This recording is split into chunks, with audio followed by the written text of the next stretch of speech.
Are you lonely? Yeah.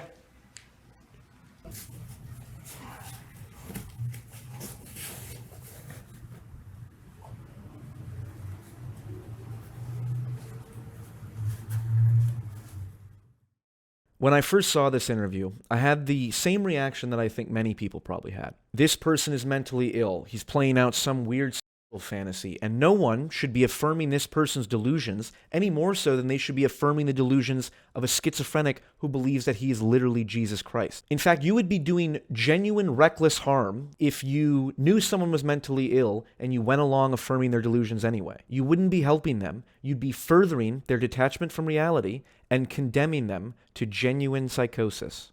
I don't know, like, why exactly. It just makes me feel like super comfortable, like, especially like being in a diaper is like really just like comforting, kind of like feels like I'm being like like it's like a hug almost. And it's just like I don't know, it's just I honestly don't know, because it's like the transgender feelings came when I was 10, but not necessarily like, you know, the baby feelings. Those came like much later, and it's like, you know, sexual, you know what I mean? It's like, but at the same time, it doesn't always have to be, you know, like, because I'll have days where I'm in a diaper all day long, you know what I mean? And like, it won't be sexual, like, at all.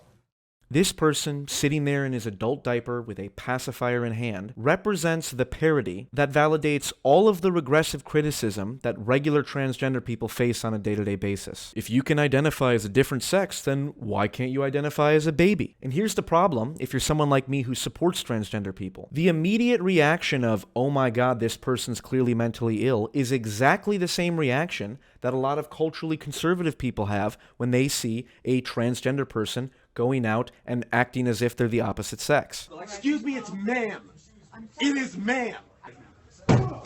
And so the question that this person forces us to confront is, why is it okay exactly to affirm the identities of transgender people, but not to affirm the identities of someone like an adult baby? And here's my answer to that. There is a difference between an identity that is predicated on the denial of a mental illness and an identity that is predicated on the acknowledgement of a mental illness. For example, there are transgender people who believe that they are literally the opposite sex and demand that you refer to them as such. So like this idea that like, oh, you're not a biological woman. Well, I am a woman, that's a fact. I am female, so all my identity records, my racing license, my medical records all say female, right? And I'm pretty sure I made a biological stuff, so I'm a biological female as well. But there are also many transgender people, and I suspect probably most of them, whose identity require them to make no denial of reality at all. Yeah, I don't know. I feel like I'm just your average person. It's just that I happen to be born female, someone who took testosterone for a while, and,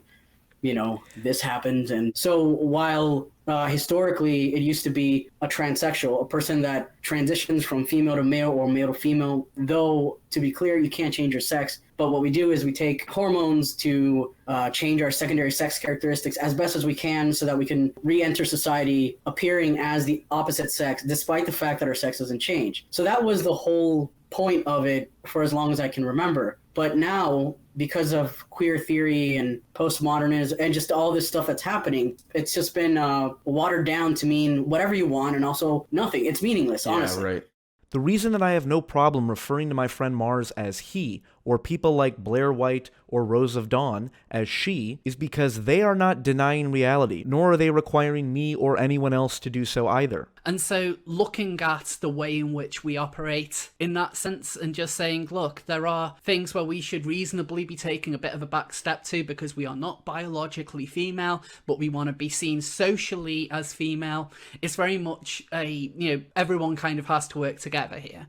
Using pronouns that don't correspond to a person's biological sex is a conscious decision I will make out of respect, and I would not do it if I felt I was actively participating in a lie or a delusion. For example, in the case of Kylie, and I cannot stress this enough, this person is not actually a baby, and I will take 3 bullets to the skull before I am required to live in a society where calling that out is a form of bigotry. And I apply the same logic when it comes to someone like Rachel McKinnon. This person is not actually a female. And the masses of confused children and the increasing number of detransitioners are the result of people refusing to push back against people like Rachel. However, and this is the most important part of the video, it's one thing to refuse to affirm someone's identity because it requires you to deny reality, and it's another thing to revel in refusing to affirm that person's identity, to enjoy casting that person aside as a lunatic, to deny them the empathy that all human beings deserve, the least of which is listening to their stories to get an understanding of exactly how they got to where they are. But I got caught painting my nails one time because it smelled like nail polish in her bathroom, and then I removed it with nail polish remover, and it made it worse. And she came home, she was like, what were you doing? And like I told her, and that's when she found out, and she was like, my mom's very supportive of it. She's just afraid of my dad, so she just like. How does your dad feel about your lifestyle? He'd rather me be a drug addict than transgender. I can openly use around him. I can shoot up around him. I'm an IV, user. And but if I'm dressed as a female around him, he freaks out. He's burned my clothes, thrown away hundreds of dollars worth of clothes of mine. If he sees me dressed like a girl, he'll say things like, "Why are you doing this to me?" And I'm like, "Motherfucker, to you? This has nothing to do with you, What was your favorite memory as a kid? Favorite memory as a kid?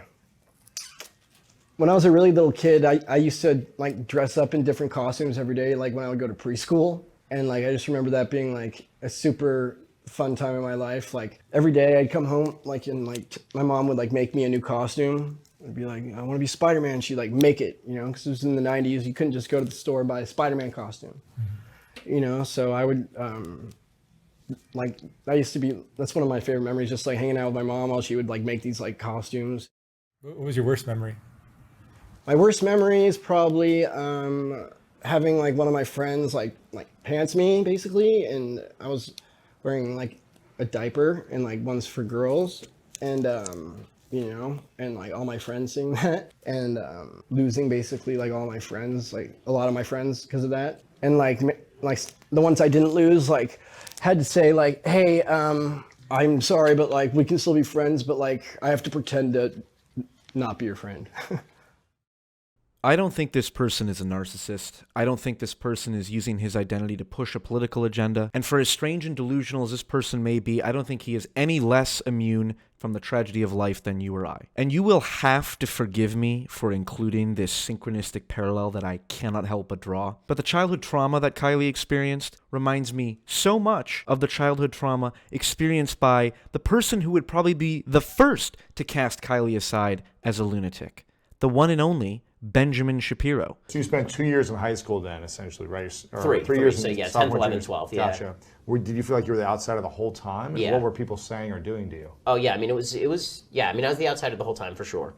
I mean I would be physically accosted. There was one situation where I was on, there was kind of a weekend getaway, and there was one situation where guys legitimately like held me down in a bed and hit me with belts. No I way. Mean, there was a situation where, and then that concluded with them, like somebody brought a long pair of handcuffs, they dragged the bed frame outside the cabin and then handcuffed me to the bed frame in front of like the entire school. So yeah, No way. yeah, it was good times. Did you have any close friends, middle school or high school, where you could confide in or talk to? No. Zero, not None. one kid? No. Not one kid your age that you No. could be like, hey, let's talk at lunch or let's No, practice I mean I had together? people I was acquainted with, but no, I wouldn't say I Really? had any strong close friends. So did you get invited to like birthday parties at kids at school? Did you go I mean, hang out? occasionally, but not really. I mean, that wasn't Church kids, like anything? So no, I mean, I honestly I spent most of my childhood talking to adults. I mean, that was really kind of like most of the people I was having conversations with were 45. So that meant number one, the level of conversation was better, but. No, I've never been a friends person. I'm a very family-oriented person. We are all shaped by our childhood experiences, and we all suffer from delusions of one kind or another. I grew up in a very chaotic household. I was the one who mediated fights amongst family members and friends and other people. And lo and behold, as society collapses around us and divides so significantly, I internalize that division. And I think, well, it's my responsibility, or I feel as though it's my responsibility to solve. And so what do? I spend hours of my free time making videos, honestly believing that it might make a difference in the long run. So I may not be an adult baby, but I have one foot in the realm of delusion as much as anyone else. And I think that's what makes me so interesting. So anyway, good luck and Godspeed.